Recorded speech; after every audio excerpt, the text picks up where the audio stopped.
Singularity. My name is Nicola, aka Socrates, and you're watching Singularity FM, the place where we interview the future. If you guys enjoyed this podcast, you can show your support by either writing a brief review on iTunes or by simply becoming a patron via interviewthefuture.com. Today, my guest on the show is Professor Aaron Benanav. Aaron is a professor at the University of Chicago who studies the history of unemployment. His upcoming book is called Automation and the Future of Work. And as you may have already guessed, today our topics of conversation will be automation, AI, unemployment, universal basic income, and maybe even the ongoing COVID-19 global pandemic. So, welcome to Singularity FM, Aaron. Great. Thank you so much for having me. Fantastic. So, if I were to meet you in a bar, in Chicago somewhere, in a pizza shop or somewhere where we kind of chill out and we meet for the first time, and I say, who is Aaron Benanav? How would you introduce yourself?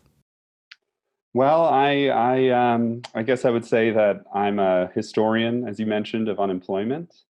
And I study that.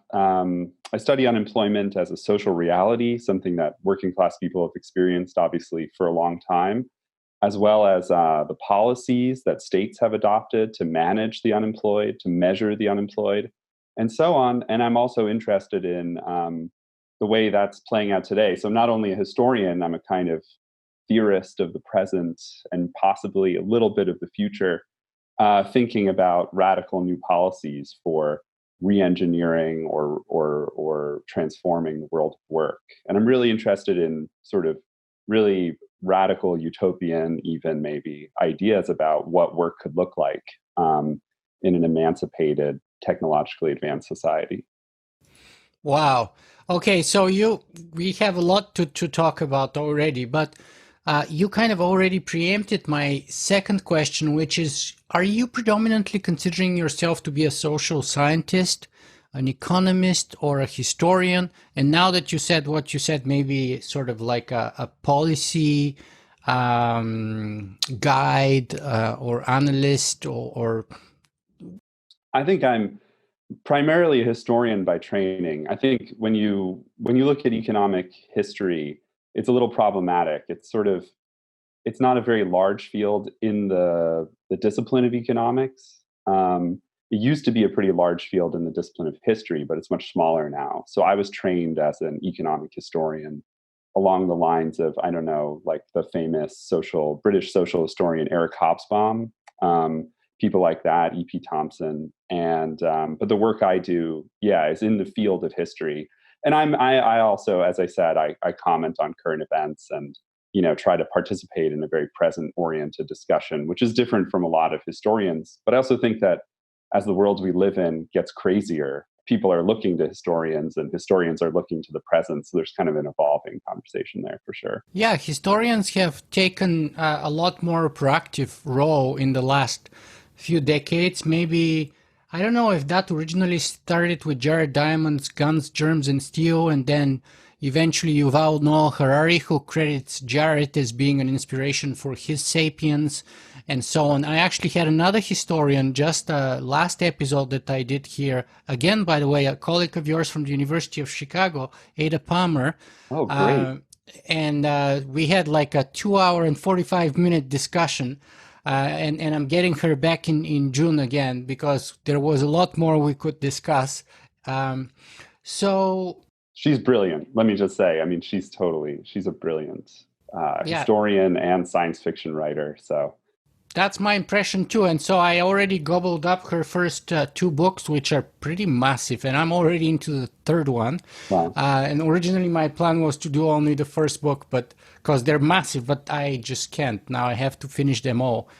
So I agree, she's totally brilliant. But let me ask you then, as a historian, what in your view are the biggest issues that humanity is contending with today? I mean, I guess that the class. I mean, you could just say. I think a lot of people would agree that first of all, climate change, right, is huge and unprecedented. I think that if some historians might sort of productively compare it to the possibility of nuclear annihilation, obviously still with us. But there, the issue was not doing something, not destroying the world. Whereas now we seem to be on a trajectory towards disaster unless we change course, and that's a very important, maybe the most important topic. I think technology is a huge topic too, not just the kind of things we'll be talking about like automation, but also biotechnology, obviously, and the ways that could really change the world. And then the third thing, which is the thing I focused on the most, is the economic question. And I think that capitalist economies today are slowing down. They're not generating the kind of shared prosperity that, it's doubtful the extent to which they did. I think people who are celebrating capitalism can overstate the case of how widely that was extended. But I think that it was much more widely extended in the past, and now we live in a time of rising inequality, of increasing economic precarity, and I think humanity is going to face some real, in a way, across all three of these: climate change, technological change, and economic change. Human societies are going to face a pretty big set of choices. Something dramatically different will have to be done. And what we see from the past is that dramatic change is the rule. It's episodic. Big changes don't happen as much gradually. They happen in really massive switches, say like after the world wars or something like that, right? And so I think that's what I want to think about and maybe contribute to in some way. So do you think that we are currently living in one of those switches, one of those epochs where massive shifts are happening, or maybe not? I don't know. It's very hard to say in the moment, right? It certainly feels that way in a lot of ways, but I don't think that we've. It seems like we live in a time when, obviously the COVID-19 pandemic could be a real accelerator of change, but it doesn't look like it will be. In a weird way, it seems like if you look at the 2008 global financial crisis and now this, somehow these systems are able to stabilize themselves and prevent really dramatic change, even though more and more people, I think, maybe are becoming aware of the need for something really dramatic. Also, things could go in a bad direction, obviously. There's a lot of indications that they might. Well, we'll talk about COVID-19 hopefully towards the end of our conversation today. But let me ask you first then, what was your first love? Because you're talking about your interest in history of economic thought. And as you were saying that, I was kind of taking a glance at my library and looking for this very voluminous book that I have called History, which was actually my textbook when I was taking that class back in undergrad. History of Economic Thought, this massive book. So was your first love then history? Was it economics? And where does unemployment in particular come into the picture, and why? So, my first love, like growing up, was science fiction. And, that's something that I feel like this topic of automation sort of revived my love of that field and led me to have a more systematic reading of past science fiction writing. And I discovered like these Russian authors, the Strugatsky brothers, who wrote Roadside Picnic, which became one of my favorite movies, Stalker. But I got really into also their early writings. They have this set of short stories called Noon 22nd Century. That's a more kind of positive vision, as it were. So science fiction was an early love that, like I said, has returned.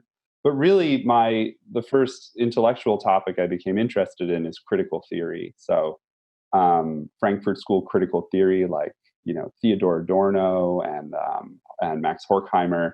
And there's a whole kind of history of critical thinking about capitalism, its possibilities, the kind of possibilities that are not realized within a capitalist economy, but that are possible for humanity. And so that's sort of what initially led me to this question: why is it that in such a technologically advanced society where there's so much wealth, abundance, possibility for even more abundance, do people suffer from a lack of work? It's kind of a strange phenomenon in some ways. And so thinking about unemployment, and also, in a way you could say the kind of possibility, when people are unemployed, there's a kind of way that you can think there's a form of free time there. Their society is taking its free time. It's cashing out its free time in the form of unemployment for some, and of course, overwork for others. And so what kind of possibilities are there for a kind of free time for all and a kind of economic security within that? That then led me into history, I guess. So you could say I started in critical theory and I found my way into history. But I just love history as well. I've developed a real love for it. I teach world history. I'm really interested in. I'm looking at your courses right now. The first one I see here is World History since 1760. Yeah. Yeah. So we share that love for history. I've always been a history buff. I love all kinds of history.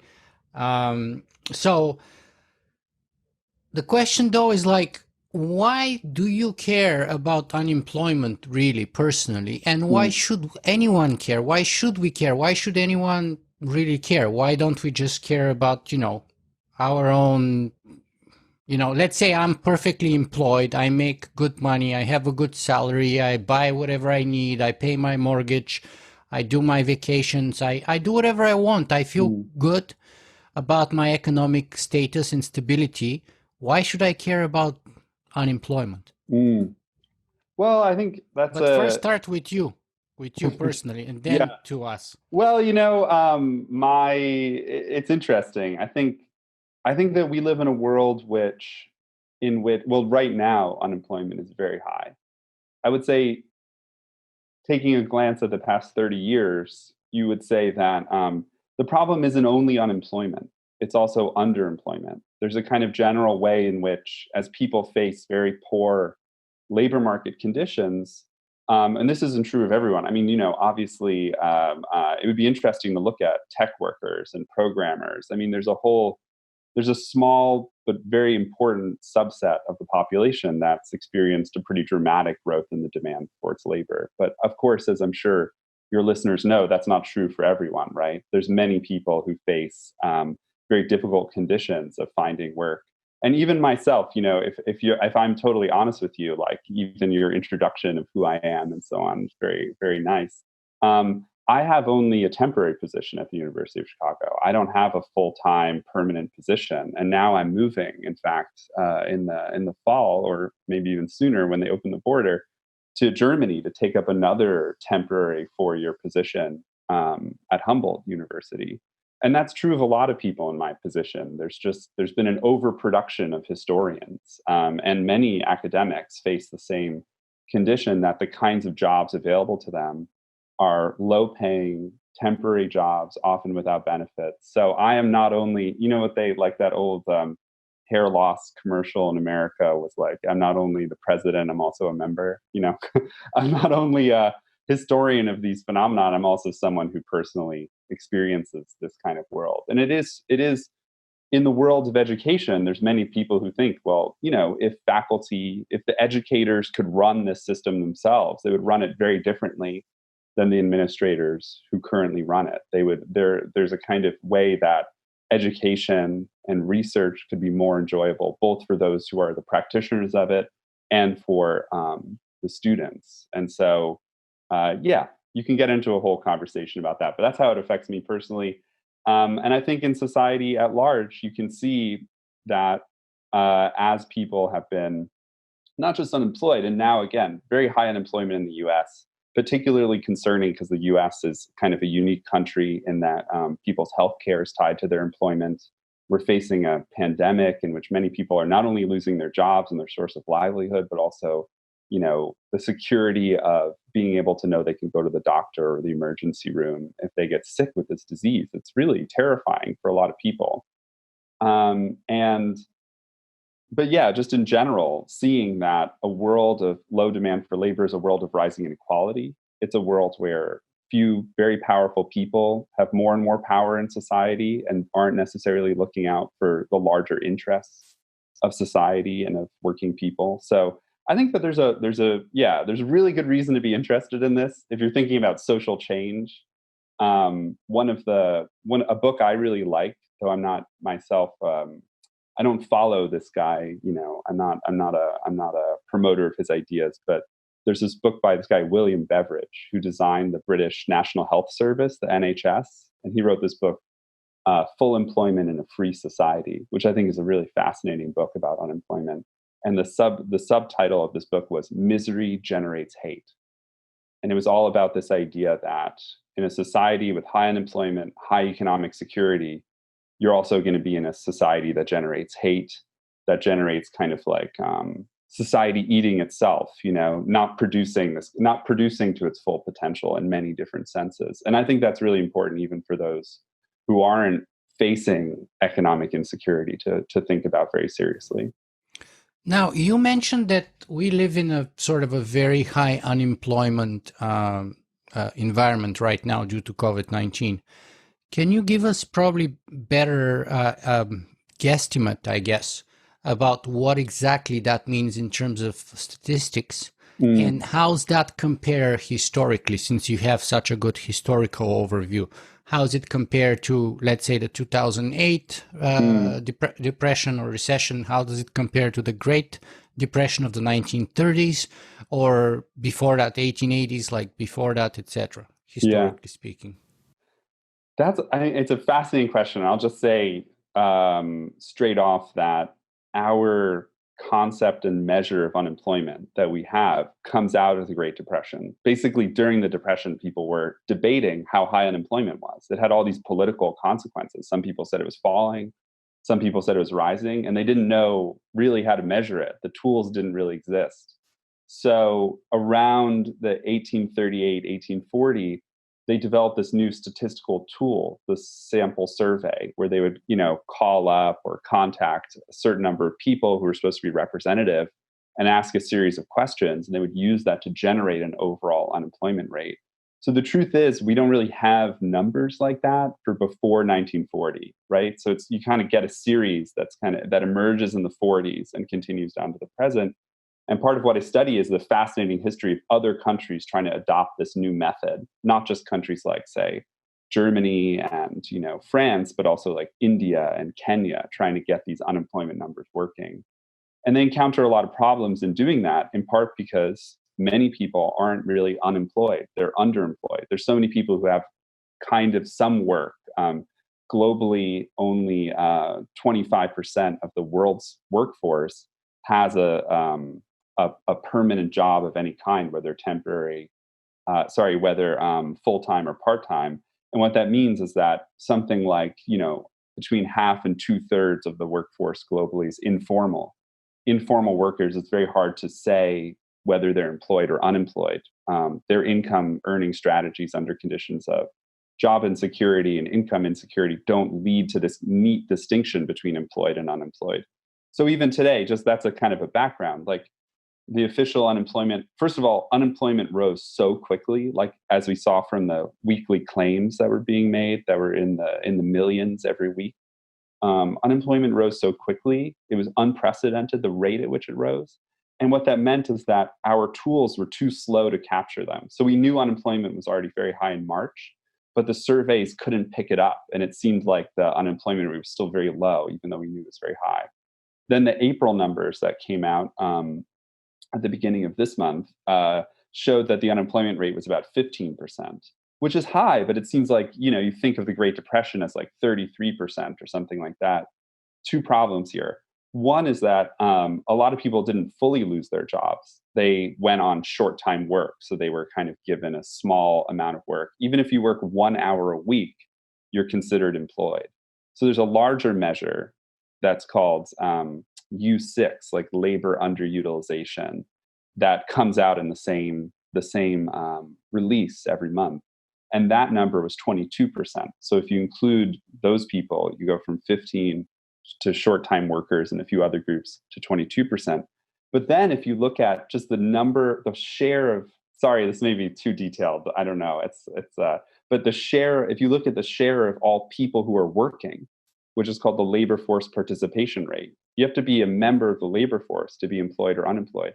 that just totally plummeted.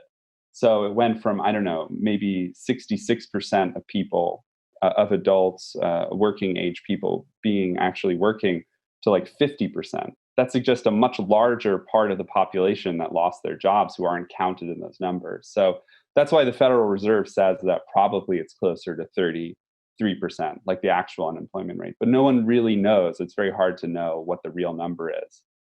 That's way worse, it should be said. What's going on now is significantly worse. It's happening a lot faster than it did during the Great Recession. It's probably more comparable to the Great Depression. But as I said, before 1940, the numbers we have are attempts to reconstruct reality from available numbers, and they tend to refer more to the industrial working class rather than the working class as a whole. I don't know if I hope that helps answer your question. I think, like a historian, I gave you a kind of on the one hand, on the other hand answer. That's okay. That's okay. It's okay. We had this conversation with data too. It's totally fine. So let's talk then about automation and jobs, because that's the gist of the matter here. And this alleged phenomenon called technological unemployment, which would not come out to as news to my listeners, that most of the time, more often than not, I have myself been also on the side of the people concerned with technological unemployment. Now, your work here that I read in preparation has made me reconsider a lot of my previous arguments. But let's take it one step at a time, and let's first start with, what is automation? That's a great question. I would, I almost feel like I would, want to turn that back and ask you what you think it is, because it turns out to have it's difficult to define, right? In my view, it's helpful to think of two different ways that technology could lead to job loss. Maybe in a sense, the simplest way is something like automation. It's like, there used to be a guy who stood in the elevator and pushed the buttons, and he doesn't exist anymore. And I really like this science fiction novel by Kurt Vonnegut that's about an automated society. It was his first novel. It's called Player Piano. And he said, how do you define automation? It's when an entire job classification disappears. Poof, it's just gone. People used to do something, and now that no longer exists. Another great example is like someone used to hand twist the pretzels. Like when you bought a pretzel, it's twisted. Like someone used to twist it, and now a machine does that work of twisting. So there's like automation in the sense that some kind of job disappears. It's hard. It's very hard. Let me talk about the other kind of job loss through technology. So one kind is like the job disappears. The other one is people become more productive at doing the job. So you have people working on a car assembly line, and the addition of technology is making those workers more and more productive, right? Whether in total more people work that job or fewer depends on how many cars people are buying, right? If the increase in productivity, this is like where it gets a little complicated, but like, let's say productivity is growing at 3% per year in automobile manufacture, and output is growing at 3% per year. That means that no jobs will be destroyed. Like all of the increase in output is accounted for by increases in productivity. If output was growing at 3% per year and productivity was growing at 2% per year, employment would rise by 1%, even though you have this new technology. On the other hand, if output were growing by 1% per year and productivity were growing by 3% per year, people would be shed. Like you'd have more and more cars produced, but there'd be job loss. Is that because job classifications are disappearing? No, it's not. It's just because we don't need as many people doing car assembly as to meet the growing demand for cars. That jobs classification still exists, but there's few people doing that work. This is very hard. I find it very hard to communicate this often, and I'm not sure how good a job I'm doing now. But if you just think about it, like, the majority of people used to be engaged in growing food. Like food is now much more technologically advanced. Are there no farmers? No, there's many farmers, but we need many fewer people to do farming for society. People used to, in manufacturing, there used to be what much higher percentage of the workforce in manufacturing, just the number of people making boots, like the share of all of society making shoes used to be really high, and it's fallen over time. Is it because no one makes shoes anymore? No, it's just that making shoes has become much more highly productive. So it's very hard to distinguish between these types of job loss through technology. And what the forecasters do is they say that there's sort of labor augmenting. There's like technologies that work with people and technologies that replace people. And all the forecasts are about trying to decide which category different things fall into. So let's say someone, we're replacing cashiers, you might say, with these like automated checkout systems, but there's still a person there watching the checkout machines. Does that mean cashiering is gone as an occupation? Or is each cashier now working for checkout machines? It's kind of hard to say, to categorize that work. Well, but let's take sense? your example here. Yeah, that makes total sense. But let's just take your example here and take it a little further, because, of course, you had 5 or 6 cashiers, and now you have one person watching over 5 or 6 self-checkout, machines. But not only that, you have now the Amazon self-checkout stores, where you don't even have one person watching, but basically you have those face recognition AI-enabled cameras which monitor you, and you don't even have to self-check. You just grab whatever you want off the shelf and you walk out. And then they charge your credit card because you have installed this app, and they have your information, they have your facial recognition, they have your credit card information. So the moment you walk out of the store, they charge you. And of course, so you don't even need one person anymore. Yeah. And you don't even need necessarily people to stock the shelves even, because we know something like 90% on average of all the work in Amazon warehouses is done by robots. And that's growing too, by the way, because they have a couple of pilots where that work is now up to 95 or 96% or something like that. So what about that? Isn't that a case where sort of like the jobs are completely, as Kurt Vonnegut said, disappeared, made obsolete? Yeah. No, I think that would be a great example of the difference. If there's the self-checkout machines and one person is manning 5, maybe you could say the cashier's work is being augmented by technology. But if there's a real like Amazon Go type place, then it's being obliterated, right? And you won't. And the way to think about that is like, no matter how many Amazon stores get opened, Amazon Go stores, no cashiers will be hired. Whereas in the other case, if you have one cashier for every 5 registers, the more of those stores you open, the more cashiers you'll hire. So that captures the distinction perfectly. And so the question is, which one's happening, and which one's likely to happen over time? It's very hard when you say, if you say something like 90% of the work in Amazon warehouse is done by machines, it's very hard to describe what that metric means. Like what is the 90? How are you measuring the share of work? I'm using their stats coming up from their own. It's hard to know. Like it's all about how you define what is work and a unit of work, right? Which is very tricky. I get your point, but I'm just using their metrics. Yeah, of course.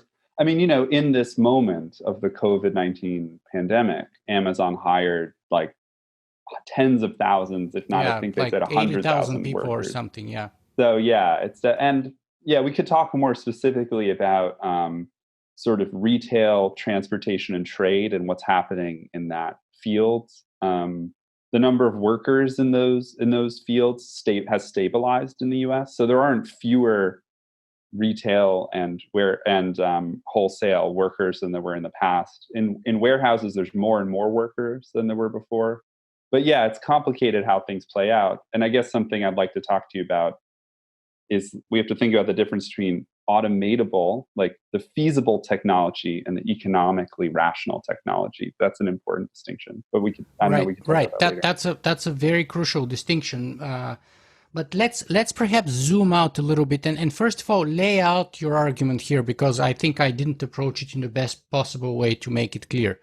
So your claim, basically, your thesis is that both in your paper and also in a paper that you said you're highly sympathetic towards, that I read as preparation for this interview.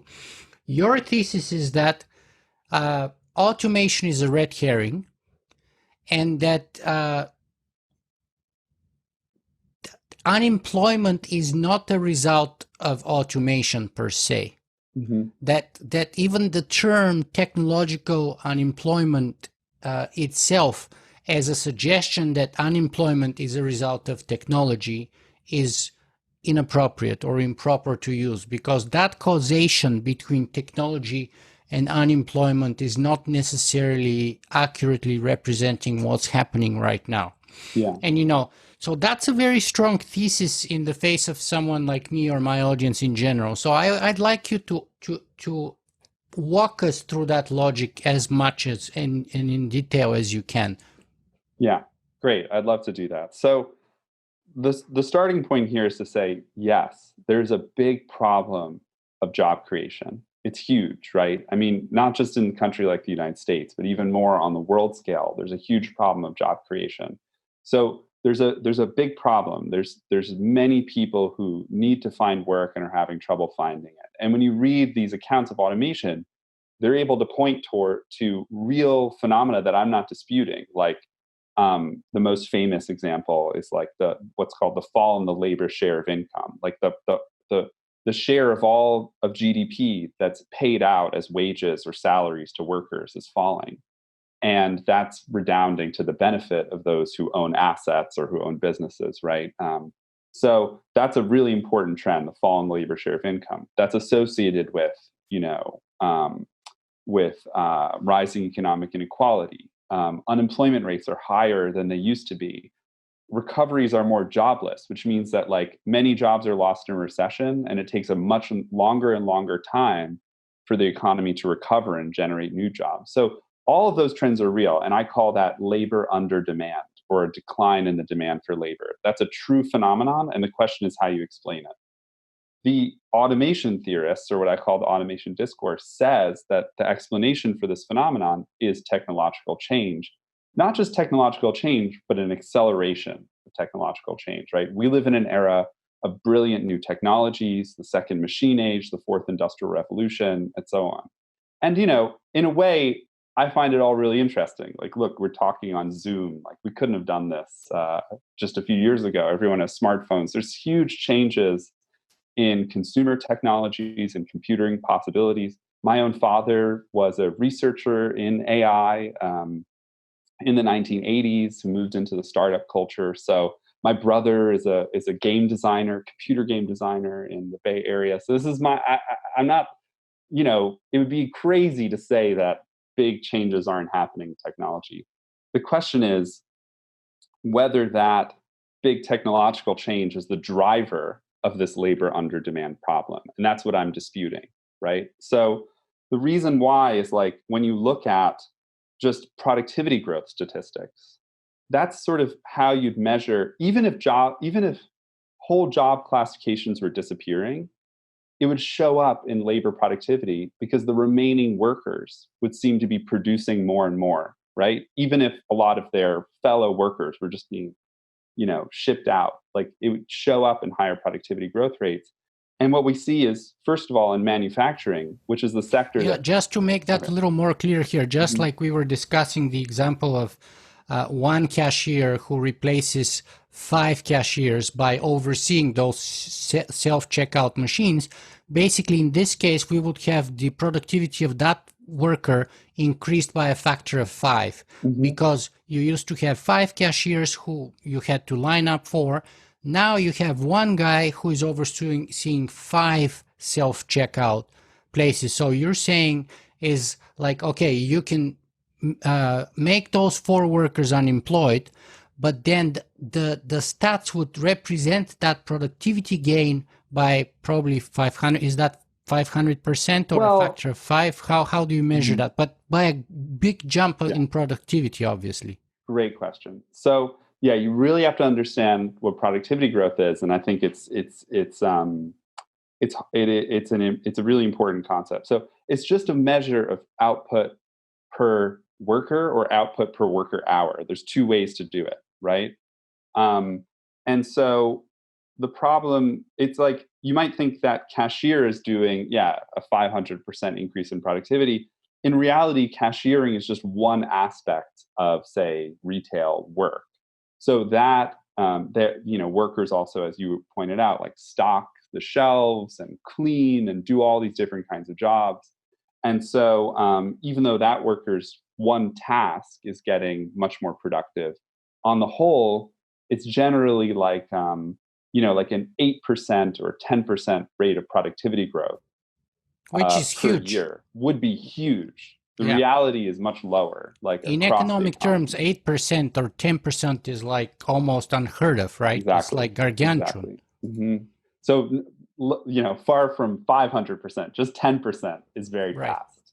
Yeah. The reality today is that the productivity growth in like the 2010s was, under 2%. So, and what we see is like if we just look at over time, productivity growth rates just aren't accelerating, they're falling. Productivity growth rates are getting smaller and smaller each time, each decade, as it were. And so what we're seeing is like, productivity slowdown.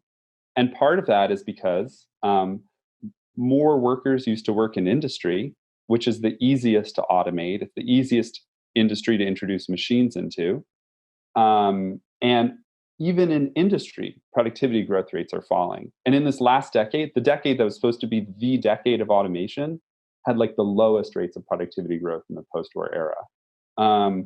Outside of industry, outside of manufacturing, productivity growth rates are even lower. So in the service sector, it's typical for productivity growth to be 0.7% per year or 1.2% per year or something like that. So very, very slow. That implies productivity doubling at 1% per year. Productivity doubles every 72 years, right?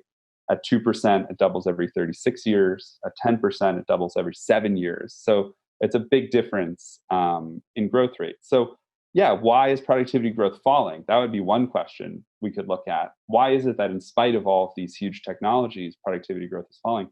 The other question is, how could the demand for labor be falling? How could there be all these problems of labor demand if productivity is growing more slowly? And my answer, which you'll see in other economics literature as well, is that the economy is stagnating. So it's the fact that the economy is growing more slowly. The economy as a whole is growing more slowly. It actually means that it's difficult for our economy, which is sort of stagnating and less dynamic than ever before, to deal with a small amount of productivity increase. It used to be in the past that productivity growth was higher, but the economy was more dynamic. So it was churning more and more people through jobs. They were being expelled from older kinds of work and entering to new kinds of work at a much faster pace. The churn is much lower today, but it's very hard for the economy to deal with it because the economy is growing so slowly. So it's a slower pace of productivity growth, but it's more difficult for the economy to absorb people who are losing their jobs. So I can get the idea of the second argument that you just described, but walk us please through the first argument about why is it that we see so much automation? We see computers which move along exponential growth. I have a friend who lives in Germany and who basically his job is to go into a factory or in a plant in somewhere, work there for 6 months with robotics and all kinds of stuff. And when he leaves, usually 50%, sometimes more than 50%, sometimes 60 or 70% of the employees are unemployed when he's done, because basically his job is to automate as much of the process as possible. So we have on the one hand this phenomenon that happens, and he travels all over the world to do that. Actually, interesting thing is mostly outside of Germany, I think, rather than inside of Germany, maybe because they're already so much ahead of everyone else. But yet, so that's happening, and yet what you're telling us that productivity is not growing somehow Not so very much. quickly. It's only it's only like 0.9% or something like that, right? So how do we square these things trends? Yeah, that's a great question. So let me just point out a kind of interesting paradox to you. That International Federation of Robotics puts out these numbers every year or so. They're a little hard to get yearly unless you're a subscriber, but some of them are publicly released. And it's they put out these numbers: robots per 10,000 manufacturing workers in industry. And who are the top countries? South Korea, Germany, Korea, and what, Japan? Japan are the top. Yeah. Actually, Singapore is also really high, but it's Right. it's less Maybe interesting. Taiwan too. So you have those are the top countries, right? Look at the share of their workforces that are in manufacturing. The U.S. is way behind, by the way. It's like 200 robots per 10,000 workers in manufacturing. South Korea is like 600 or 700 robots per 10,000.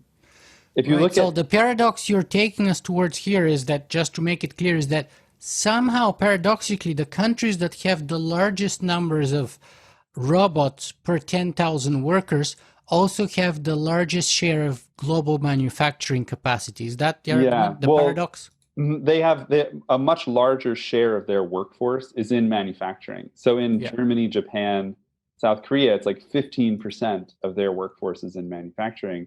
In the US, it's like 8 or 9%. Same is true in the UK, which has even fewer robots. So the countries that are the most deindustrialized are way behind in terms of adopting robotics compared to those who are. So what's the explanation of the paradox? It's that countries like Japan and Germany are major players in international manufacturing production. And Sweden is another, actually, a country with a high degree of roboticization. And those robots help those companies in those firms, help companies compete internationally, right? They have an outsized share of global manufacturing value added, like global manufacturing production. They have an outsized share of global exports. And what that means is that robots help those companies keep jobs, basically. And yeah, that's what you'll see is that, like, in at least there's been articles about Japan and Sweden where they interview these workers, and the workers are like, the robots help keep our jobs because they help keep us competitive against these low wage workers. That's obviously not going to be true everywhere. The thing that I'm really sort of concerned about, I guess you could say, is that historically, one of the major ways for countries to take part in international manufacturing is through sewing, like apparel and shoe wear, right? I mean, we know this, like all of our clothing says it's from, somewhere in Vietnam and Bangladesh. Yeah, exactly. And China, right? Obviously. So what we're seeing is that sewing is actually a real technological laggard historically. Like the last major invention was the Singer sewing machine. And you just have armies of people, right? Like sewing with these old machines, very old technologies. It seems like new robotics technologies will allow sewing to look more like other industries, or electronics assembly to look more like other industries. It'll kind of catch them up to the global standard. And that could annihilate a lot of jobs if those technological laggards kind of catch up to the rule.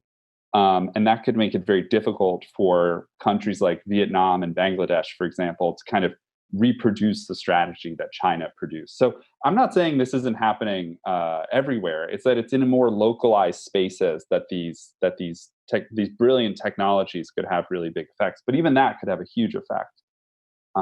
Those are highly competitive industries. But the strange thing that you said there is that workers in places like Japan, Korea, and even Sweden know that robots and robotizing their manufacturing and production processes protects them rather than hurts them, which is a very counterintuitive, very kind of paradoxical, shocking, maybe even to some degree, revelation. Especially, like, I don't know, in Canada, here in Ontario, where I live, we have a ton of manufacturing. Well, now it's no longer a ton, but we used to have a ton of like car, GM, Ford, all the auto industry production was sort of together with Detroit and all that stuff, which has now been decimated. And so those workers, they've always perceived the robots as the enemies. Is that not the case? I mean, why is this sort of dichotomy of perceptions? Why is it like Japanese and Swedish and Koreans think robots protect them, and here in North America we think robots hurt us? Part of it is the phenomenon I was saying. It's like international competition is really tough. And in order for companies to survive in competition, especially if they're in high wage countries, they have to use robots. And the more robots they use, the better they are able to compete internationally. It should be said that the other really important phenomenon is that um, workers in a lot of European countries and in Japan have much higher job security. So they're told, like, over the long term, maybe these jobs will go away, but we will keep you employed. You have like permanent employment. You can't be laid off for this. And so it makes it just a lot easier for workers to accept it because they don't see it as affecting their job security. That definitely, you might say that that would make it harder to adopt these technologies because you can't get rid of the workers, but it actually encourages the firms to also find ways to use technologies that actually augment workers rather than augment their capabilities rather than replace them. So it's definitely like a complicated process.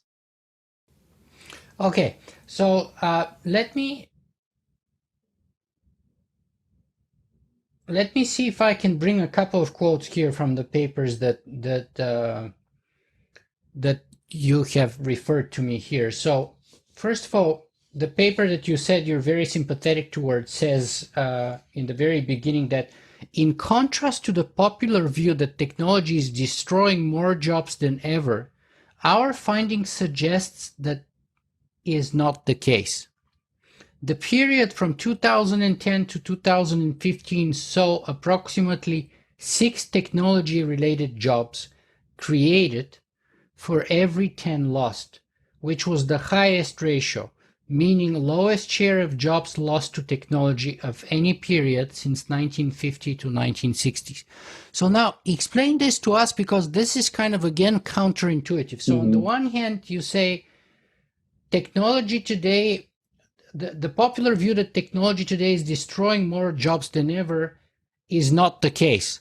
On the other hand, you're saying that six technology-related jobs were created compared to every 10 that it destroyed. So we're still in the negative. So it's still destroying more. It's still destroying more than it's creating, right? So let me just say, just for the listeners, that that's you're quoting from Atkinson and Wu, this article, False Alarmism, not my own work, though I'm very, as you said, very sympathetic to it. I think part of it is just that a lot of jobs are being created for reasons that aren't due to technology, right? So it's not the sum total effect. It's like you can look at technology's effects on job creation and destruction, but then there's other sources of job creation and destruction. It is true that job creation has been very low in this period, but again, it's mostly because output, like the rate of growth of the economy, was very slow. It was the slowest. 2010 to 2019 was the worst business cycle for growth in post-war history. It was incredibly slow, and yeah, that means that technologies, even a little bit of technological change, was very hard for that society to handle. Why is that happening? That's a whole, we can talk about that. And I think, again, it gets to this problem of the difference between technological feasibility. Like when you go to the trade show and you look at the technologies, you kind of marvel at what a machine can do. It's not the same as a company actually implementing that technology in a space, right? In a production space. And also, usually, in order for companies to realize the gains from their investments in technology, they have to be able to really expand production. They only benefit from those technologies if they can increase their scale pretty massively to take advantage of cost savings. Like, cost savings often only are realized at scale. But if the economy is growing very slowly, and that means that operations are growing slowly or growing very quickly, you have to undercut your competitors and take a loss for a very long time. It makes it a much more risky environment for big investments of that type. And what we see is like just that the capital stock, like companies' actual investment in expanding their equipment, structures, and software is happening in a very slow pace. They're not investing. What are they doing with their money? they're buying back their own stocks, they're pumping up their stock prices and contributing in that way to economic inequality, right? Pumping up the value of assets even as wages stagnate. So it's just unfortunate. In a way, it's like a different world. Maybe we could see a lot of these technologies. Also, in a different world, I mean, maybe this goes beyond what we're talking about now, but a world that really actually saw it as important to get rid of drudgery and get rid of meaningless tasks would handle these things differently. But in our world, the implementation of these technologies has to be pushed through the frame or the prism of economic rationality, and that's where I think I think that's where the automation story sort of goes off. But isn't that the ever-present incentive of the investor or the capital owner to replace rather than to enable and to enhance? Because I mean, and that's kind of a general sort of idea about artificial intelligence, which we'll talk maybe a little bit more about later. And the idea is, are we sort of empowering and enhancing ourselves, or are we replacing ourselves? And as far as the context goes in the sort of business, economic, pro-capitalist world, in that context at least, isn't it always the case that the incentive is to replace rather than to empower and to enhance? Because usually that's where you realize the profit.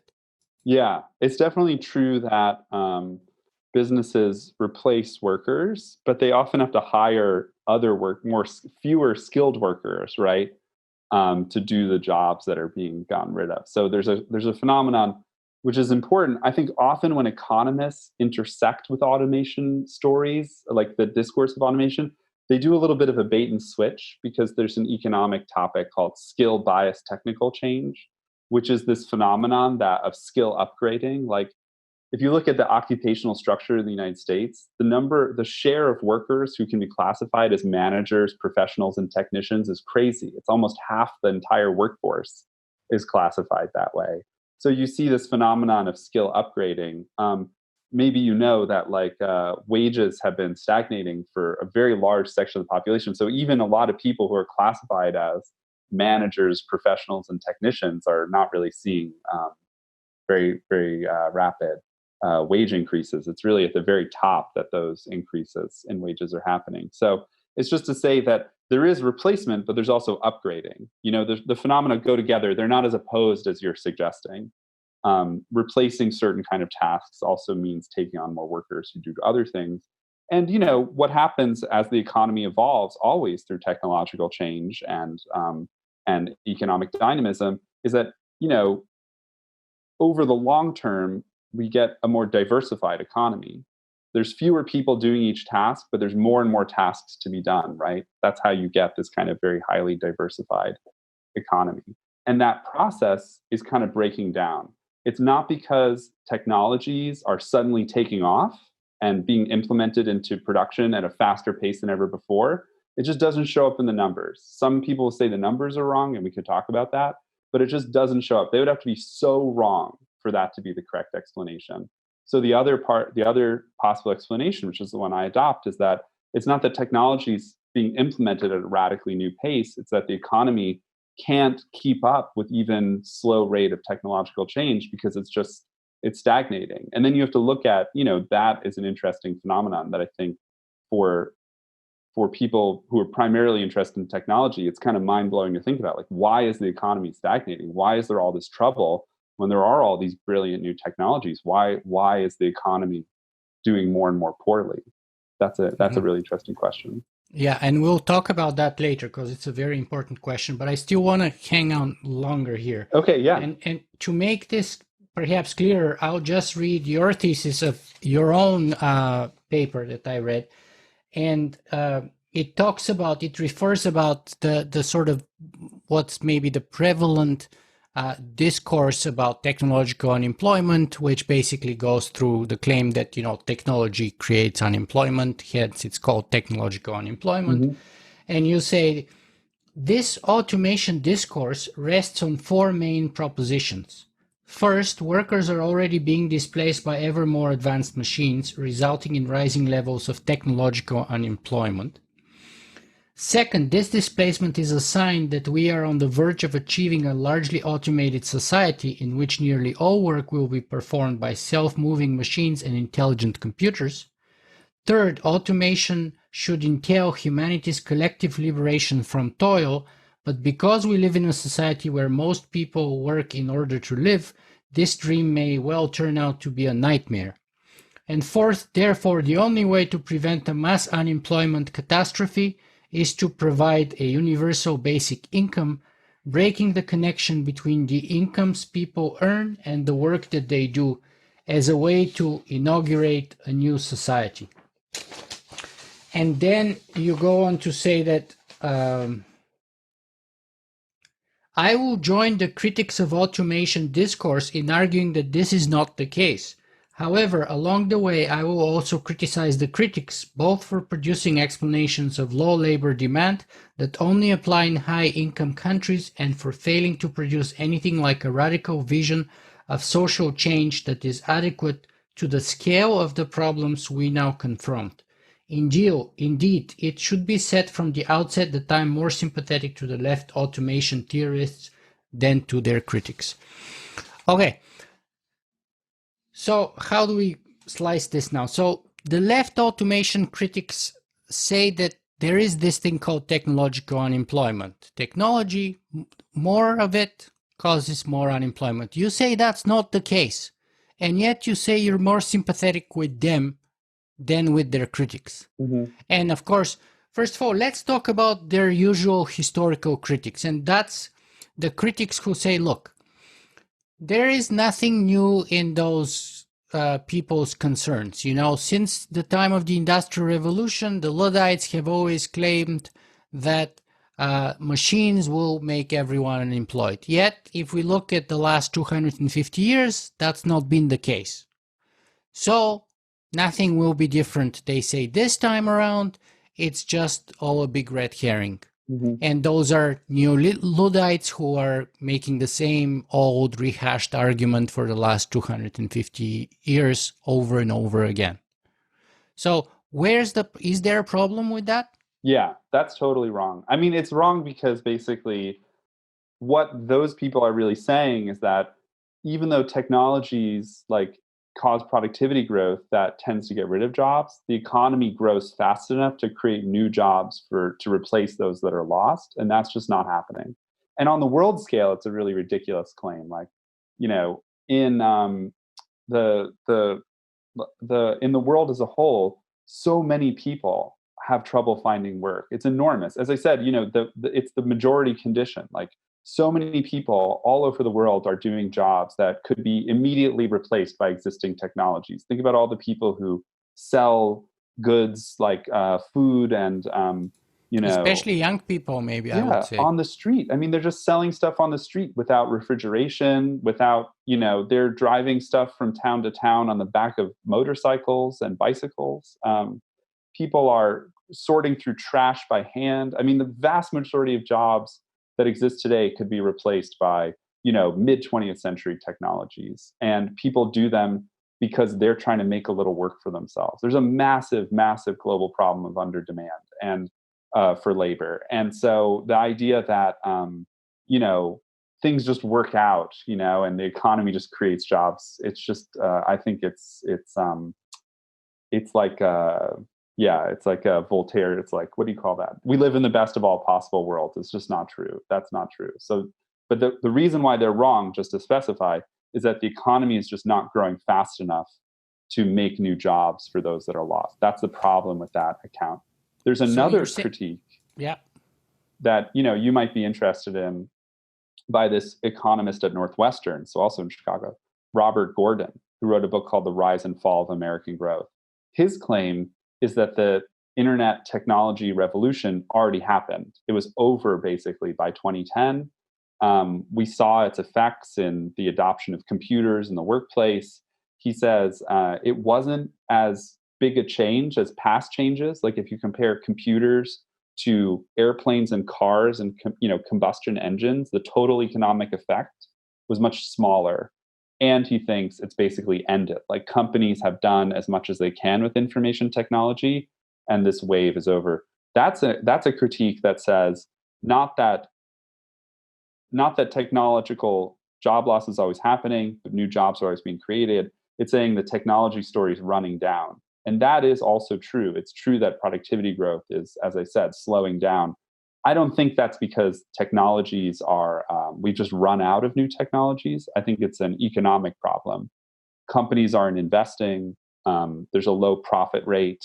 And that means that the economy just isn't taking on these things. So it's an economic question, not a technological one. I don't know if that makes sense. Those are two possible critiques. It makes sense, but it's kind of, again, counterintuitive. Many of the things we're talking today about are very counterintuitive to the normal sort of dominant ideas in the technological, technophile, entrepreneurial, singularitarian, transhumanist community. So which is why this conversation is so useful, I believe, for me personally, but also in general.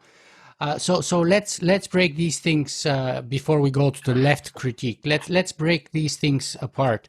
So the first part of your critique of the people to the right was saying that, look, in the past, the jobs were destroyed by technology, but we had such an overwhelmingly fast pace of growth in the economy in general that we more than made up for that. And that's the flaw of your argument. Then another part of the criticism there comes from the person that Robert you just quoted, who says that and that's kind of, let's go into this a little deeper here, because he's claiming that technology has mostly played itself out in terms of economic impact. And if you look at it historically speaking and compare it to the previous fundamental paradigm shifts like the engine, the industrial revolution, what have you, it's a relatively smaller impact overall in economic terms than before. So these both of these claims can come as a shock or as a surprise, or you'll get a lot of pushback from my community. So tell me, why is it first that, or what is the evidence in supporting that the total impact was lower overall than the previous paradigm shifts? And secondly, we are constantly told that, we are just at the bottom of the exponential curve, that, all the biggest accelerating growth is ahead of us. So how can you ever possibly make the claim that it's played itself out? So these are the two things we need to clarify here, please.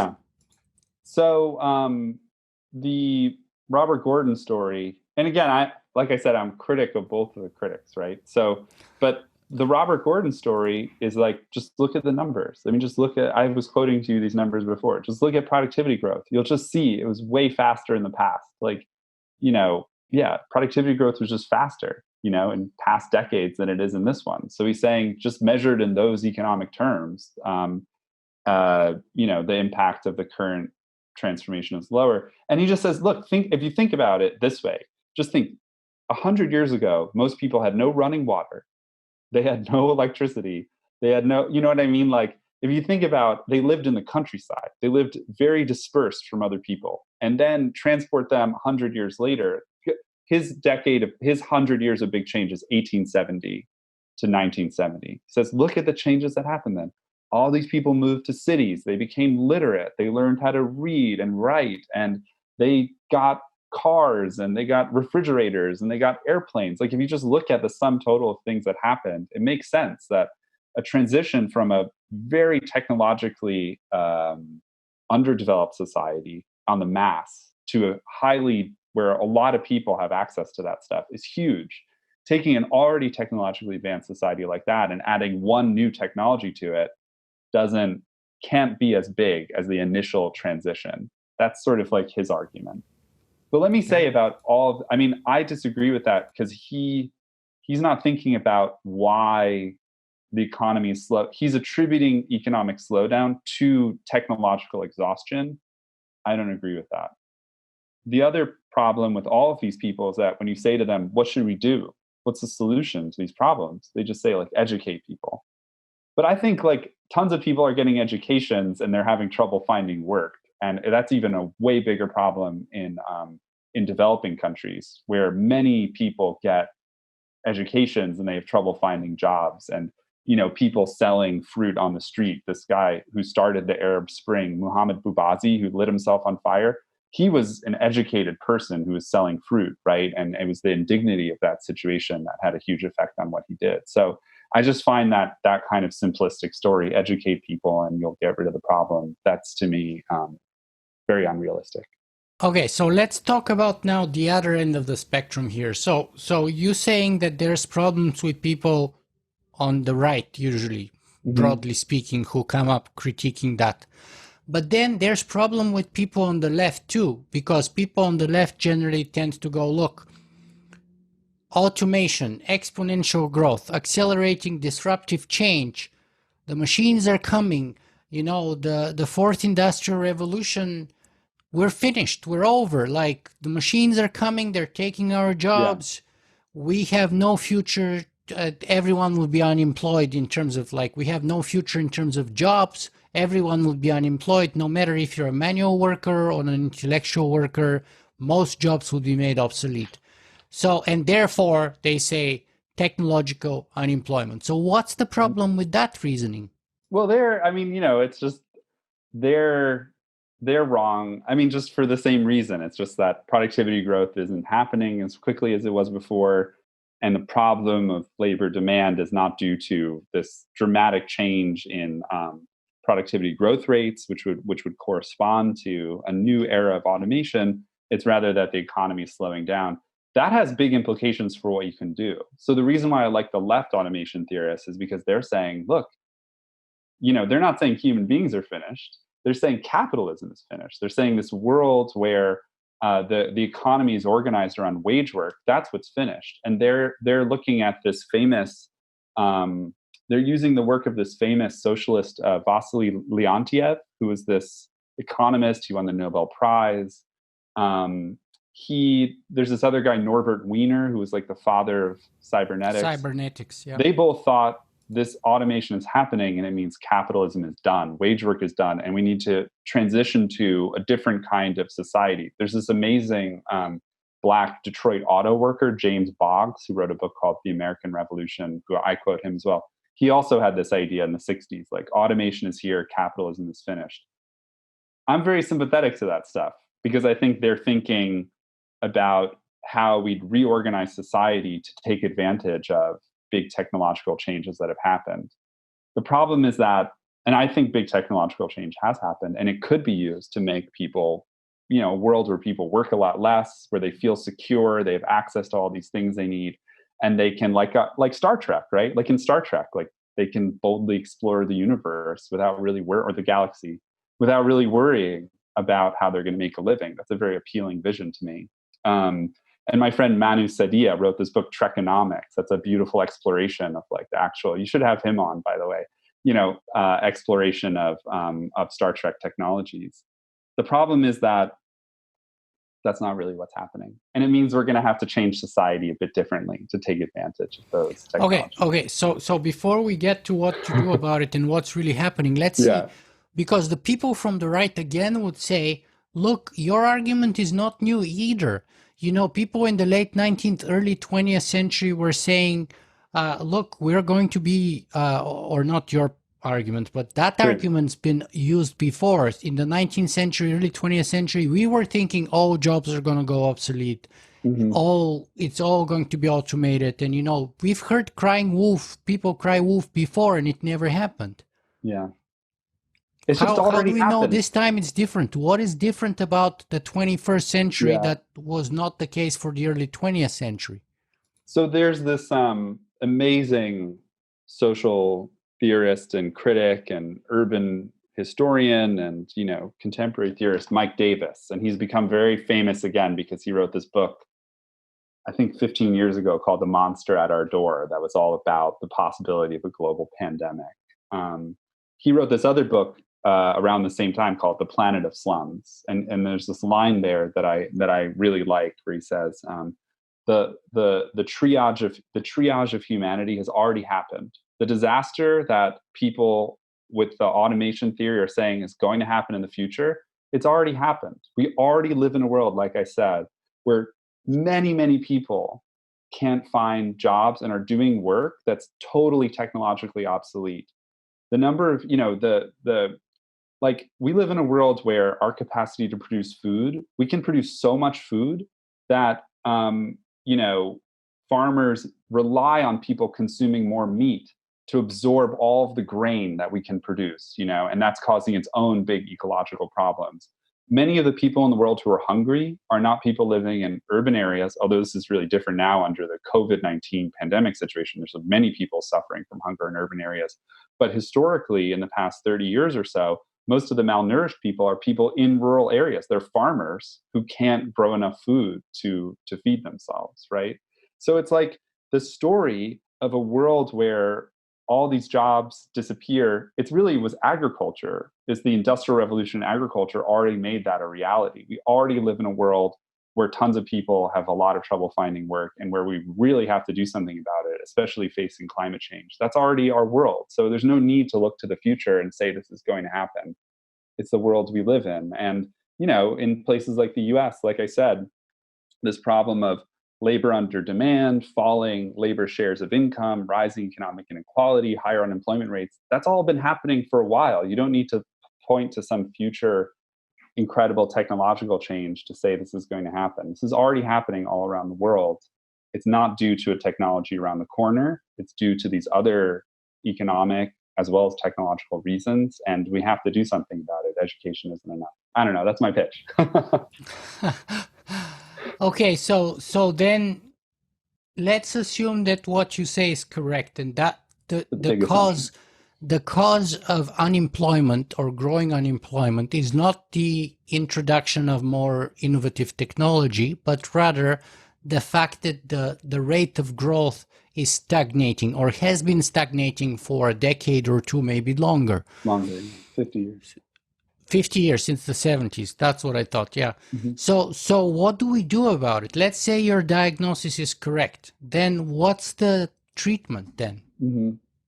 I mean, I think that there are a number of options. Or maybe sorry to interrupt here, but because I know what you're going to say. So let me make you talk about, first of all, what you think is not the treatment. Right. Tell me why you don't believe that universal basic income may be the treatment.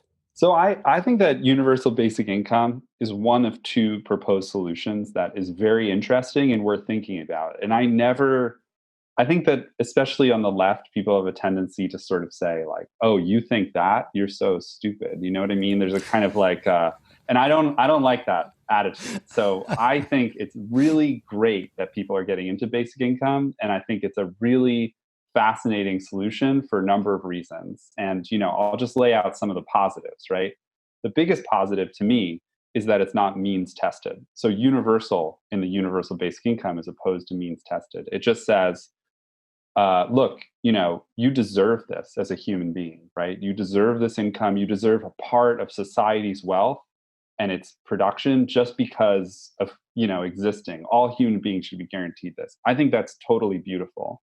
And it's a recognition of what we've achieved as a society, right? That a scarcity of jobs is, on the other hand, like a great abundance of goods. Like we really could meet people's basic needs at very low cost. And that would be a beautiful thing. So that's the positive side. The worry is that it's like the automation story has to be true for that to be the way we get to a much better world. And there's a few reasons why I say that. One is that it would have to be the case that society really is just growing at this incredible pace. We could transition more and more of that income growth to the basic income. And over time, more and more of what people buy would occur through that. If the growth of the economy is slowing down, like trying to raise the basic income is going to come up against these really hard limits of profitability, of getting workers to work, conflicts in the economy, just like we're seeing today in economic crises. Governments are going to say, we have to cut this back. We can't afford this, right? We lived in decades of austerity.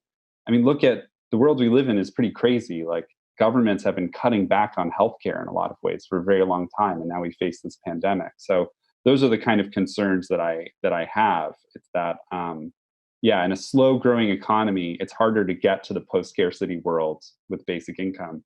The other thing that's kind of scary to me is that there's these right-wing proponents of basic income, like Charles Murray, who's a very, I think he's a very bad man. He's he's a racist. He writes this bell curve stuff, which I disagree with really strongly. And he thinks that we could use the basic income to sort of establish a floor, get rid of the welfare state, replace it with basic income, have this income floor that stops poverty from happening. But he thinks it should not be allowed to stop inequality from growing. So he has a whole program that has a basic income and rising inequality.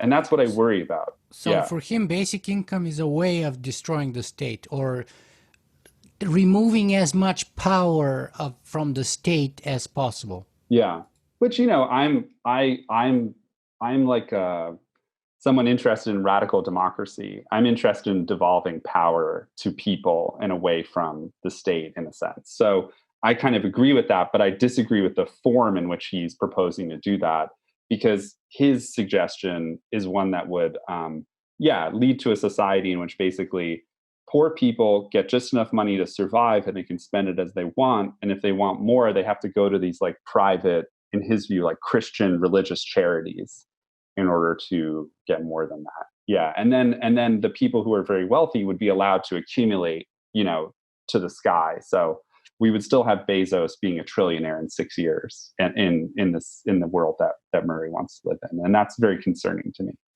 Right. So you have basically an agreement on the left for one reason in support of universal basic income, and their criticism towards people who don't think that's a good idea is like, as you said, oh, you're very stupid or maybe selfish or what have you. And then on the right, you have support of people because they perceive UBI as a means to weakening or even destroying perhaps the state as the state. The welfare state, but even the state as an institution, because that's part of it.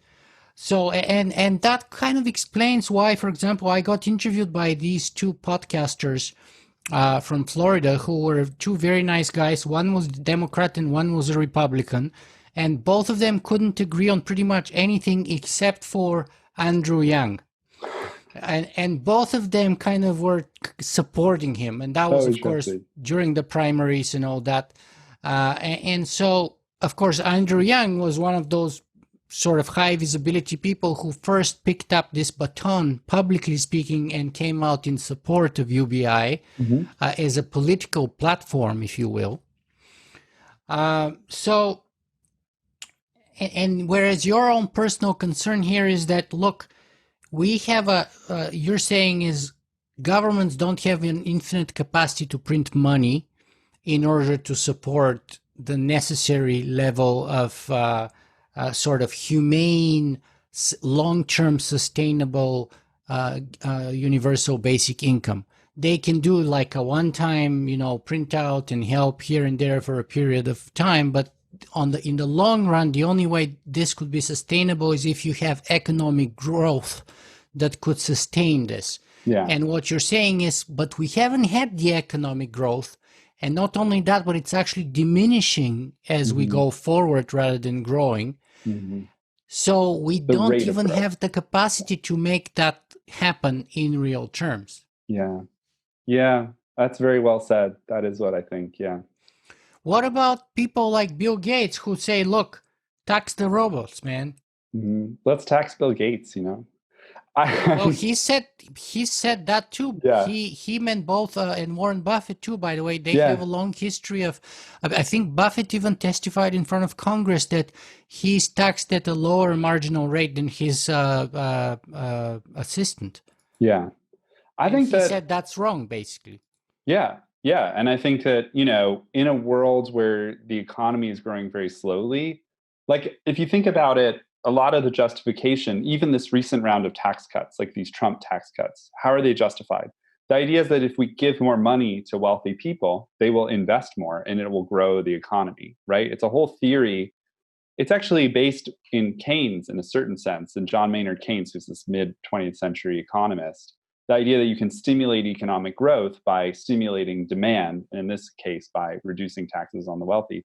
But what we saw is that that tax cut generated very little economic growth, and it certainly generated very little investment, right? It was used mostly, corporations use their increased incomes to buy their own stocks and just, increase the wealth of the shareholders. So um, the uh, the justification for massive inequality at a social level, some people think those people just deserve their money, but at an economy-wide level, the idea is that rich people are job creators because they invest.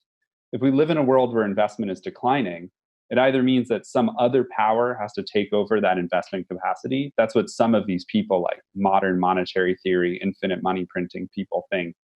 We need public investment, in general, the idea that we have to take this money away. Like the rich and powerful are not using their money for a socially good purpose. That's what people like Thomas Piketty would say as well. So we have to tax away that wealth and change the way that wealth is distributed. And also just the way economic life is organized, how investment takes place, and so on. Okay, so let's approach this through the criticism of both the left and the right. So let's take sort of the right here first, broadly speaking. So Peter Diamandis keeps saying that the availability of capital for investment, whether venture capital or angel capital and so on, is exploding, is going exponential, it's accelerating, right? And you're saying the exact opposite. You're saying, well, the level of the rate of investment has been diminishing. How can we make sense of these two incompatible statements? Yeah. I mean, so I guess the thing we haven't really talked about, which is really the key idea to me, is just that this idea that there's oversupply and overcapacity in the world economy. So yeah, there's more and more money. Like all of these people are making money and they're trying to figure out where to invest it. The answer is there just aren't that many places to invest in because there's just so much capital, like so much available investable funds relative to the demand for those funds. And the reason is that there are already so many producers producing all of these goods in the economy that what the market is signaling is to disinvest. Like the market is signaling to people to slow the rate of investment because there's already too much capacity across all of these different economic activities. And what capitalism has, as we're always dependent on, is this kind of seesawing back and forth between overcapacity, disinvestment, that gives money to invest in new things, and there's this kind of whole creative destruction business cycle. What we're just seeing is that slowing down, and as it has done so, there's more and more loanable funds. There's more money for investment than ever before. There's just fewer places to invest in it. And one big sign of that is the fall in the long-term interest rate. So interest rates are very low for the long term because there's so much money available for long-term investment and very little demand for it. And that's something that, just to give you another example of a radical solution, like John Maynard Keynes said that over the long term, capitalism would produce an abundance of capital. There'd be so much productive capacity that both interest rates and profit rates would fall to a very low level. And this idea, which he called economic maturity, there was an American economist from Harvard, very famous, Alvin Hansen, who called it secular stagnation. And this idea is now being taken up again in the economics profession, a recognition of the secular stagnation phenomenon. But what Keynes said we should do under those conditions is we had to radically reduce the work week. Like we had to get people down to a 15-hour per week work week, and we had to use public investment because profitability was no longer a good enough indication of where to invest. We need to use public investment and dramatically reduce the work week to create full employment. But now full employment meaning 15 hours of work a week rather than 40. So that's like the economic prospects of our grandchildren. Yeah, not as something that would just happen automatically, but as something that we had to actually institute in the world. And that's not exactly what I think, but it's closer to the idea that, a realizable future is one in which we dramatically reduce the work week, right? And we find ways to think about how to invest that are, as it were, more democratic, like a system in which people are broadly have say. So that it's not just Bezos and, Musk who are deciding what we should do with our wealth. So you're saying that in a way we have, in your opinion, reached this kind of level of maturity of capitalism where what Peter Diamandis is saying is true. We have a huge supply of capital available. Yeah. That has grown exponentially, but now the availability of investments for that capital are diminishing. Yeah. And therefore, it's actually harder and harder to invest it. And therefore, actually, the rate of investing that capital is diminishing. And you have an oversupply of capital and an undersupply of investment. Yeah. There's underinvestment generated by the phenomenon you described, an oversupply of investable funds and an under demand for those funds. And that's, and the reason for that, in my view, is that we live in a world where, if you think about the past, very few countries were industrialized, right? It was like, the UK, parts of Europe, and then also the US. When you're starting with a clean slate, the opportunities are endless, right? Exactly. I mean, if you're going in sub-Saharan Africa and you have to build the plumbing, the electric grid, the phone grid, everything is like endless, right? But if you go to like Singapore, obviously the possibilities to invest may be still there, but they're going to be much tougher and harder. And it should be said that, the capacity of poorer regions to develop quickly in the past has depended on a fast overall growth of the world economy, really centered in the rich, the very wealthy, advanced capitalist countries. So as things have slowed down since the 70s, it's gotten harder and harder for countries to kind of catch up, to use fast growth of the world economy to grow quickly. China has done it, but it should be said, China, over this incredible period of growth, has moved from being one of the poorest countries in the world to having the income per capita of a country like Brazil.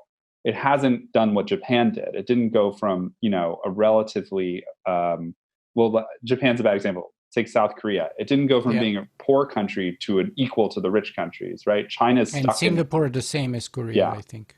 Yeah, so China's stuck in a middle income trap right now. And the fact that the world economy is growing so slowly is kind of indicates that China might get stuck there for a long time.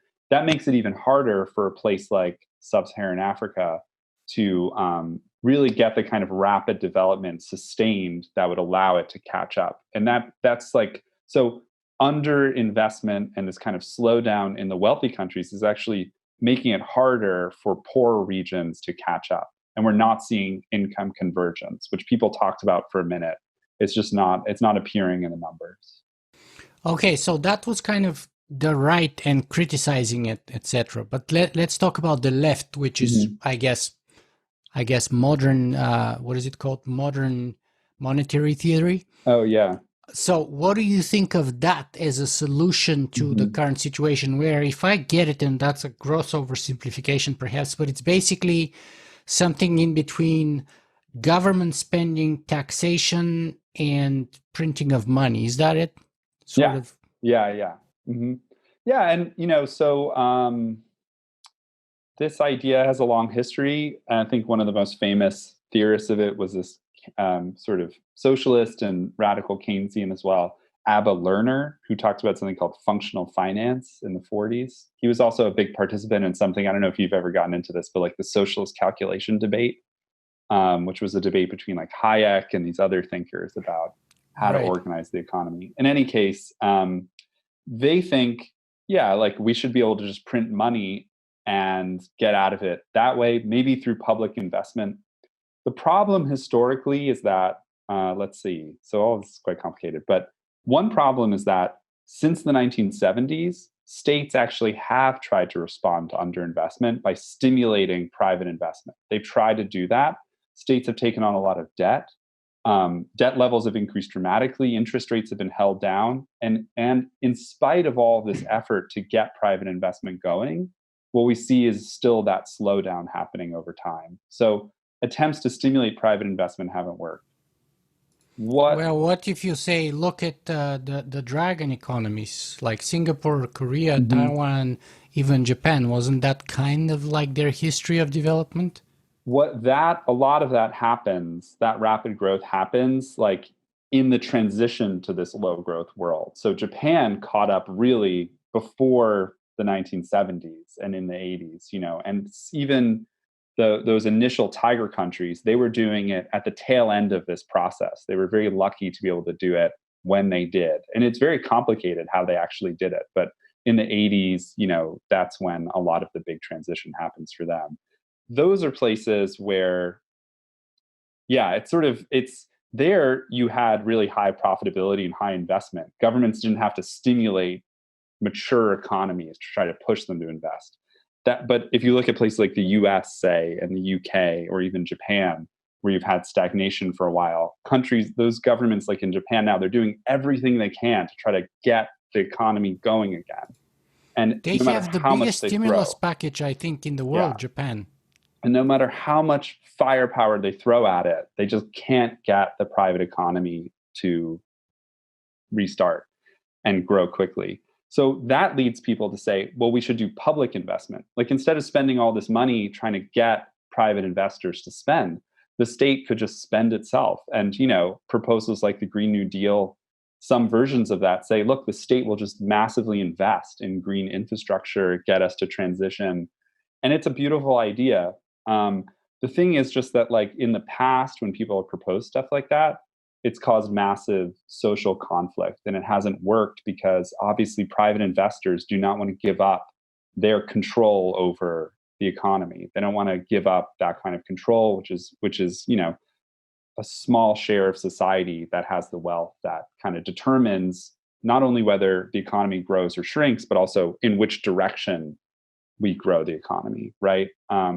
So that's a big conflict that I think we're going to see more probably in the future. The conflict between proposals for public investment and the needs of a private enterprise economy to prevent that from happening. Those kind of and historically, the investors have always won. Like, the private economy has always, except under conditions of war, which are very unique and temporary, those kind of public investment proposals don't win. Yeah. Okay, so we've discussed the problems on both sides, hopefully. So we've covered the spectrum, but then where do you fit, and what is the solution in your view that will take us hopefully to what you call post-scarcity? Yeah. So, wow. Well, I like thinking about that, and I try to be an optimist. So I'm going to give you my optimist kind of read. It's like, look at the world. It's already the case, especially before COVID-19, maybe after, that people were struggling. Like, all over the world, there were these big social movements that were saying, we don't accept this decline in the demand for our labor. They were against austerity. They were against government corruption. They had these kind of very, pro-democratic, often. Sorry to interrupt you here, but let me just, because there's this argument about what was, let's not forget about COVID-19 for a second here and talk about, like, the United States. Most of my audience is American. So the president and many others would say, look, in the United States, we had the lowest level of unemployment in the history of the country, right? So how do we square that claim, that statistic, with what you're just saying, that is actually the opposite? Where is the truth? What do the facts tell us? Yeah. Well, that's a great question. And that's sort of why I'm a historian of unemployment, the rate and the phenomenon. And also why you'll notice when I talk about it, I call it labor under demand. I don't call it unemployment. And the reason for that, which is important to specify, is that this kind of under demand for labor, like the problem people have getting jobs, doesn't really appear as much as unemployment. Obviously, that's weird to say during COVID-19 pandemic, because we're now in perhaps the worst depression, in employment terms in U.S. history. Right, but we're talking about the period immediately before that. Yeah, so even the Federal Reserve admitted that they don't think the unemployment rate was working anymore. Like, unemployment wasn't measuring labor under demand. And there's a bunch of different reasons for that. The main one is that so many people had dropped out of the labor force that they weren't counted in those numbers, and we had a very slow progress back to the previously prevailing rate of labor force participation. One thing you can look at that I think is a more, like, just a better view on this topic is you can look at the nominal rate of wage growth. So, like, how fast are wages growing not accounting for inflation, just how fast are people's wages growing. In the past, after a recession, wage growth popped back up, and it was like pretty rapid immediately after a recession ended, very shortly after. For the past 30 or more years, what we've seen is it's only at the very end of a business cycle that the rate of nominal wage growth rises to 4% per year. It's only at the very end of the cycle that you get that. In the last few years before COVID, we had the lowest unemployment rate in an incredibly long time, yet the rate of wage growth never even hit that 4% marker that it used to hit at the end of previous business cycles. So we had the lowest unemployment rates, but we never got the wage growth that you used to get in the past. And that's a sign, so the Fed members of the Federal Reserve have written articles about this, hidden slack in the labor market. Basically, there's a way that there's an under demand for labor that's not being expressed in the numbers. So there's a few reasons. One, as I said, people just weren't looking for work, so they weren't counted in the numbers. Many people found jobs, but they weren't jobs that actually fit their skill set. So they kept looking for work even though they had jobs. You can have tons of people working in cleaning, food staff, Uber, but actually they're just making ends meet that way while looking for other jobs. And there's other ways, again, that people can be sort of not counted in those numbers. That's something I really study. So yeah, it was the lowest unemployment rate. The problem is that across a lot of countries, unemployment no longer maps onto a lack of jobs. It's kind of, I don't know, whatever. We could talk about it a lot more. So the numbers don't actually capture the phenomenon unemployment accurately anymore, if they ever did in the first place. So then let's go back to your argument, because that's kind of like a bit of a digression just to get the facts right, or the ideas. Well, let's just say, what's the world I want to live in? I want to live in a world where people work a lot less, and we use technologies to reduce the amount of work people do, and we provide them with, the basic security that they need, as it were, just for being human beings. And in that world, that's the world where people can really take advantage of these technologies. They don't worry about unemployment, and they can say, what am I going to do with my life rather than how am I going to make a living? Like, I want to live in a world like those science fiction, like Star Trek, but without automation. And I'll get to that in a second. But like, just that vision of the world, that post-scarcity vision, where people don't have to worry about how they're going to make a living. They're able to just relate to their life as like the beauty and joy of being a human being and being able to explore the world without worrying about how they're going to eat and how they're going to pay their rent. I think that world is totally realizable, even on the global scale. Realizing a world like that would really help us fight climate change, because it would mean we could guarantee everyone that they will be okay, and then we'll figure out how to, mitigate and transform society to respond to this. That world is possible. If you don't have automation, you have to figure out how people are going to work and how that work is going to be distributed. And that's a big problem. And you have to think about like how investment is going to happen, how we're going to relate our past to our future. And I guess I think that a lot of the automation stories, they use technology as a way to not think about these fundamental social questions. Like, how are we going to distribute the work that remains to be done? Who should do that work? And how are we going to organize that work and make sure that people do it? Those are social questions. And actually, new technologies help us solve those questions. Digital technologies could really produce a very different mode, could be part of producing a different mode of social organization. But we have to face those social questions directly. We can't depend on technology to solve the problem for us. And I think ideas like basic income are already a step in that direction, thinking about how we have to use social institutions to transform the way we live to take advantage of technologies. But I think we're going to have to go further than that. So, but how? How do we do that? How do we do it? I mean, because you're saying we don't have the growth to pay for it. No, we can't even pay for universal basic income. So how do we pay for post-scarcity, which looks to me or sounds to me to be a whole order of magnitude above and beyond in terms of affordability than universal basic income? How do we get there then? Well, the fact that we can't afford basic income, we could afford it if we were willing to be very uh, I don't want to use the word expropriative, but if we really took a lot of wealth from very wealthy people, we could afford it. That's the conflict that would emerge. So What you're saying rapid don't growth tax allows. the robots, tax the people. Yeah, tax the people. And if you do that, you can use that money to sort of build up this area of social life where people have healthcare, housing, food, et cetera, and provide that, as it were, without charging them, and require people to work a certain amount, and we could have all different kinds of ways of doing that.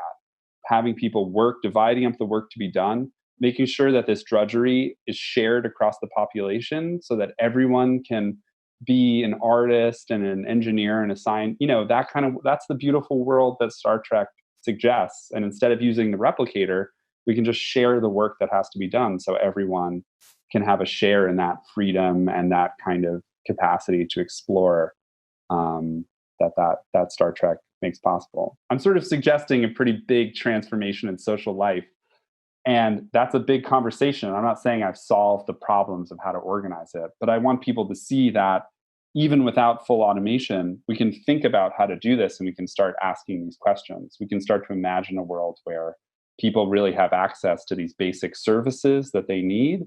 And that's just what they're guaranteed as human beings. And everyone would work less providing those things, and everyone would have free time to explore the possibilities of, human life under those conditions. I agree with you to the extent that, for example, we know that we don't need any new technology per se to feed all the starving people in the world, or to provide them with clean water or things like that. Yes, technological breakthroughs will help, but we don't need them per se. We can already produce enough food so that no one needs to go hungry or drinking dirty water or without a shelter and stuff like that. But we're not doing that, not for a lack of the technology or the resources, but for other reasons. So I agree with you on that. But then the question then is, because you're suggesting this kind of radical divergence, paradigm shift. Yeah. What does that say about capitalism? Where are we going then with capitalism? Because, I've had a few economists on my show before, and it's easier for economists in general, and you're luckily not an economist, as you said, but it's easier for economists in general to foresee the end of the world than the end of capitalism, it seems to me. And I think that, reading science fiction, like, reading Arthur C. Clarke, like Childhood's End, or reading, Cory Doctorow, or, those are better guides to thinking about the future than economists, I think, because capitalism's only been around for a little while. And I just don't think it's like the last stage of human history. I think we have to think bigger than that. And so do you foresee it ending, and do you foresee something specific replacing it? Yeah, I mean, so part of why I talk about post-scarcity is because I think that anyone who thinks seriously about getting out of capitalism should be kind of try to think about what the world is that we actually want to live in. And I think of that in these terms that I call post-scarcity, which is a world where people work a lot less. They have security, economic, as it were, security, and an open life to explore the galaxy or whatever it is that people are going to do. And that, how we get to that world, it's a very it's a difficult question, but I think it's going to take us out of capitalism.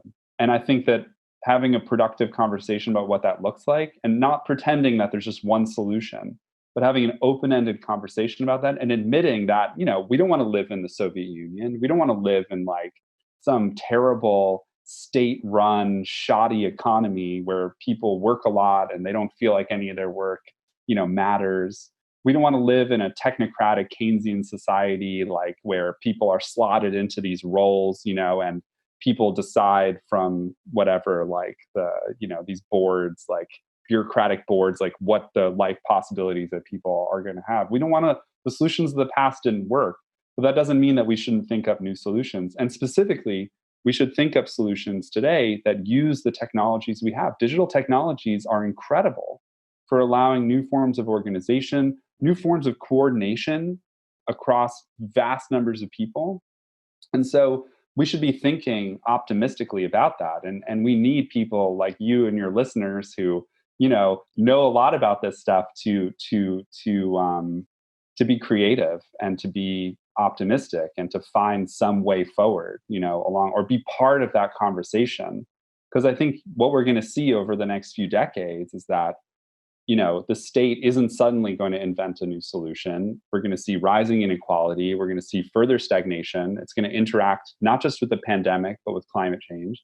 There's going to be big social movements all over the world fighting against these kinds of situations and looking for some way forward, some path out of the predicament that we find ourselves in. And that's what this divergence is going to emerge from. And it's sort of on all of us who are analyzing this phenomenon and, looking at it and participating in it to be part of, trying to think forward to some other path. And that's like I'm reticent to say like, here's the solution, I found it in my pocket, or like, check out, my specific version of what that looks like. I'm encouraging people to like, as it were, look seriously at this and think about what the solution will be. We have to think about it together. Aaron, we're kind of really running out of time here. So what's the best place for people to find more about you and your work? I just have a website, aaronbenanav.com. I also am on Twitter, Benanav. And my book, Automation, the Future of Work, where I lay all this out in much more detail than in those articles, should come out with Verso on October 27th. And you can find on my website, I think, like ways to email me and or contact through Twitter. And I'm really happy we did this, because I really want to, this is like, for me, a way to interact with people who are really deep in the world of technology and AI. We didn't even get to talk about AI. But yeah, I'm really excited to keep learning about all this stuff. We unfortunately didn't have the time to talk about AI or COVID-19 because I know you have a call coming in about 9 minutes. Right. So I'm going to have to wrap this up. But what would be the parting message that you want us to take away from you and this conversation today that was almost 2 hours now? What's the one thing, the most important thing that you want to communicate to our viewers and listeners? I think it's a story that technologies can really contribute to human freedom, and we can realize a lot of the things that people who are deeply interested in new technologies want, but it's going to take it's not happening automatically, and it's going to take a much broader change in society to realize that. And thinking about what that looks like together, if you look at the numbers, you'll see it's not happening as the way you think it is. And if you look at that, you can sort of be part of this conversation about what could actually realize the world that we want to live in. And that's a big open conversation. It's a very exciting conversation to participate in. And also that we shouldn't be fearful of technological unemployment. Definitely not, yeah. But rather the rate of growth of the overall economy, which is the determining factor as per whether there's a growth for labor or not. Yeah, it's not an incredible speed up in technological change that's causing the low demand for labor. It's this long-term tendency to stagnation. And it's a huge problem around the world. Low demand for labor is a huge global problem. And the solution to it is something that we're going to have to find. Aaron Benanav, thank you so much for being with us today. I have to admit, I really learned a lot from your papers in our conversation today. I'll try to put links to all of them. And I really appreciate your time being with us today. Thank you. Thank you so much for having me. It was great talking to you.